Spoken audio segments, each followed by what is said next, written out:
Hello guys, welcome to BMS वाला। आज हम स्वस्थ विद सेकंड प्रॉफ का चैप्टर 2 हेल्दी लाइफस्टाइल दिनचर्या डेली रेजिमेंट का पार्ट 14 लेके आए हैं, जिसमें हम प्रायोगिक धूम्रपान के बारे में पढ़ेंगे। तो सबसे पहले इसमें क्या आता है कि धूम्रपान क्या है। बेसिकली धूम्रपान की क्या परिभाषा बताई गई है। औषध द्रव्य निर्मित धूमवर्ती से निकलने वाले धूम को मुख से ग्रहण करना ही धूम्रपान है। मतलब धूम्रपान क्या होता है, जो मुख से हम कोई भी औषध द्रव्य का प्रयोग करते हैं वर्ती के, मतलब वर्ती यानी किसी सिगरेट जैसा बना के, सिगरेट नहीं सिगरेट जैसा बना के, उसे क्या कहते हैं, धूम्रपान कहते हैं।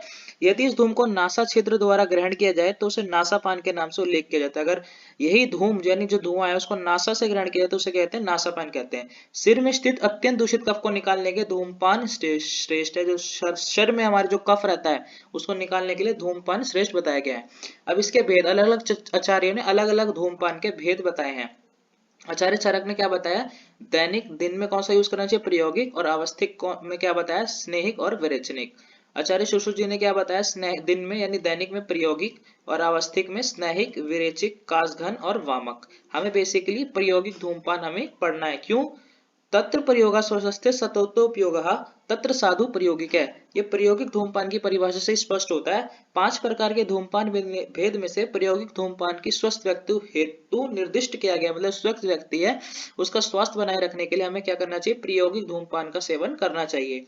अब इसकी विधि क्या है कि कब कब करना चाहिए।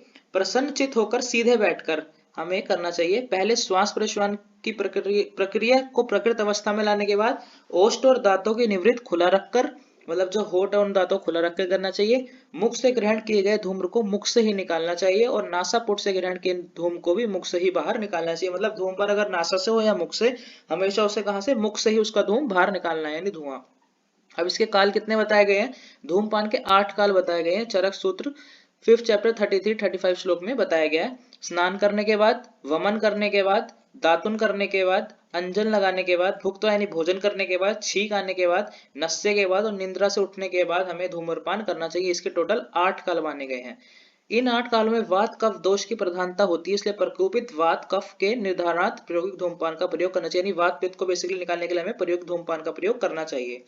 बुद्धिमान व्यक्ति को प्रायोगिक धूम दिन में और 2 बार, स्नेहिक धूम 1 बार और विरेचनिक धूम 3 बार करनी चाहिए। मतलब प्रायोगिक धूम का प्रयोग हमें दिन में 2 बार करना चाहिए, स्नेहिक धूम का 1 बार और विरेचनिक धूम का 3 से 4 बार हमें प्रयोग करना चाहिए। आचार्य सुश्रुत के अनुसार क्या बताया गया, प्रायोगिक धूमपान का काल दंत प्रक्षालन के बाद, दांतों को साफ करने के बाद, भोजन के बाद, स्नान के बाद और शस्त्र क्रम प्रयोग के बाद हमें क्या करना चाहिए, धूमपान करना चाहिए। प्रायोगिक प्रायोगिक धूम नेत्र प्रमाण क्या होना चाहिए, जिसमें धूम्रपान हम प्रायोगिक कर रहे हैं, जो हम धूमपान, उसका कितना प्रमाण होना चाहिए उसके नेत्र का।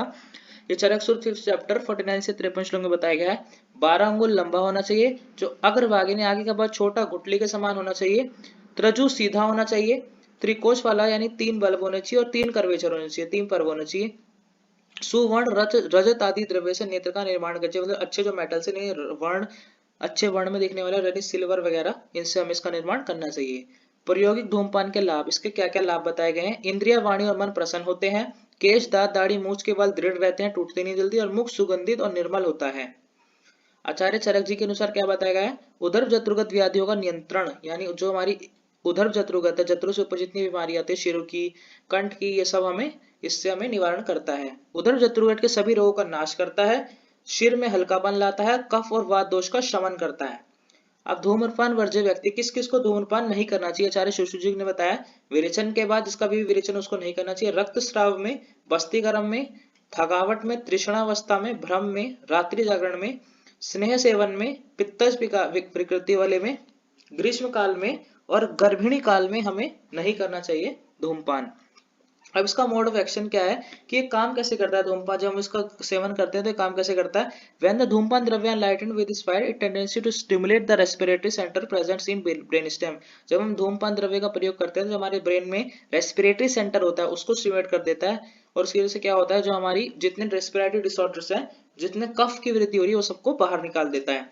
धूमपान द्रव्य लाइक हरिद्रा, गुगलू और वचा क्या करते हैं, रेस्पिरेटरी ट्रैक्ट और ओरल कैविटी फेरिंग्स को क्लीन करने का काम करते हैं। अगला आते हैं इसके बेनिफिट्स क्या क्या है। इनहेलेशन, जो हम हर्बल फ्यूम्स या फिर जो भी हर्बल इनहेलर्स हम यूज कर रहे हैं, उसके बेनिफिट क्या क्या है। साइनस कंजेशन, जो हमारी साइनसाइटिस हो जाती है, उसको रिलीफ कराता है। विजन यानी हमारी दृष्टि को अच्छा करता है। हेयर ग्रोथ करता है, डाइजेस्टिव पावर को बढ़ाता है, माइंड को रिलैक्स करता है, वात और कफ दोष को शांत करता है। हेयर, हेड, नोज, टीथ इन सब में जो बीमारी होने वाली है यानी थ्रोट, जॉ, शोल्डर, चेस्ट, इन सब में इनको रिड्यूस करता है। क्लींजिंग एक्शन और एयरवे ऑफ बॉडी, जो हमारा रेस्पिरेटरी पाथ उसको क्लीन करता है। विंटर टाइम में इम्यूनिटी को बूस्ट करता है और बैड ब्रेथ जो हमारे मुंह से स्मेल आती है उसको नाश करता है। और डिसएडवांटेज क्या है? Increase risk of several chronic metabolic disease, जो हमारी मेटाबॉलिक डिजीज होती है वो बढ़ा सकता है अगर हम इसका एक्सेस यूज करेंगे, क्योंकि इसमें जो बर्निंग सब्सटेंस होता है, जो हर्बल प्लांट्स होते हैं वो कभी कभी टॉक्सिक हो जाते हैं, इस वजह से हमारी बॉडी पे इसका नेगेटिव इफेक्ट्स भी आ सकता है। अब एक्सेसिव यूज हम करेंगे तो क्या होगा? परसिस्टेंट कफ रहेगा, हमें अस्थमा के सिम्टम होने लग जाएंगे, स्किन डल हो जाएगी, डेंटल इश्यू, माउथ सोरनेस और अल्सर हो जाएंगे यानी मुख के छाले, नाइट में दृष्टि कम हो जाएगी और आई प्रॉब्लम शुरू हो जाएगी, इरेक्टाइल डिस्फंक्शन हो जाएगा और कैंसर और सीओबीटी जैसी बीमारियां होने लग जाएंगी। तो थैंक यू गाइस, इस वीडियो में इतना ही, मिलते हैं नेक्स्ट वीडियो में।